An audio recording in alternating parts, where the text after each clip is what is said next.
Hits కి flops కి తేడా లేకుండా ప్రతి సినిమాతో బాక్సాఫీస్ దగ్గర ఊహకందని ఊచకొత్తకొస్తూ దూసుకుపోతున్న కోలీవుడ్ టాప్ హీరో దళపతి విజయ్ నటించిన లాస్ట్ మూవీ జననాయకన్ సినిమాతో కూడా మరోసారి అందరి అంచనాలను మించిపోయే కలెక్షన్లనే సొంతం చేసుకున్నాడు. 7 నెలల క్రితమే రిలీజ్ అవ్వాల్సిన ఈ సినిమా రిలీజ్ పోస్ట్ పోన్ అయ్యి అనేక ఇబ్బందులను ఫేస్ చేసి రీమేక్ అన్న అపవాదును అలాగే లీక్ అయిన అపవాదును మిక్స్డ్ రెస్పాన్స్ ను సొంతం చేసుకున్నా కానీ మొదటి వీకెండ్ లో 220 కోట్లకు పైగా గ్రాస్ మార్క్ అందుకొని ఊహకందని ఊచకొత్త కోసింది. దాంతో మరోసారి విజయ్ కెరీర్ లో 200 కోట్ల మార్క్ అందుకున్న సినిమాగా నిలవగా సౌత్ లో ఏ హీరో సాధించని రేర్ హిస్టారికల్ రికార్డును ఈ సినిమాతో మరోసారి క్రియేట్ చేశాడు విజయ్. మొత్తం మీద 9 సార్లు 200 కోట్ల మార్కును అందుకున్న ఒకే ఒక్క హీరోగా చరిత్ర పుటల్లో నిలిచాడు. విజయ్ నటించిన సినిమాలలో మెర్సల్, సర్కార్, Bigil, master, beast, Varisu, Leo, the greatest of all time సినిమాలు ఇది వరకు 200 కోట్ల గ్రాస్ మార్కును అధిగమించగా ఇప్పుడు లేటెస్ట్ గా జననాయకన్ సినిమా 200 కోట్ల క్లబ్ లోకి చేరింది. కాగా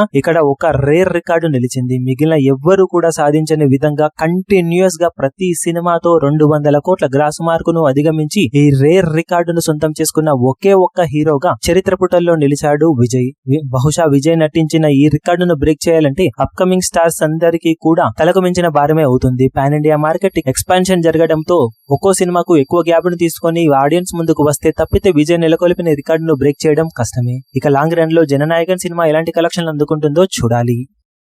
ఈ వీడియో మీకు నచ్చినట్లయితే లైక్ చేయండి, షేర్ చేయండి, ఛానల్ ను సబ్స్క్రైబ్ చేయడం మాత్రం మరవకండి. ఏ చిన్న అప్డేట్ ను మిస్ అవ్వకూడదు అనుకుంటే బెల్ ఐకాన్ ను ప్రెస్ చేయండి.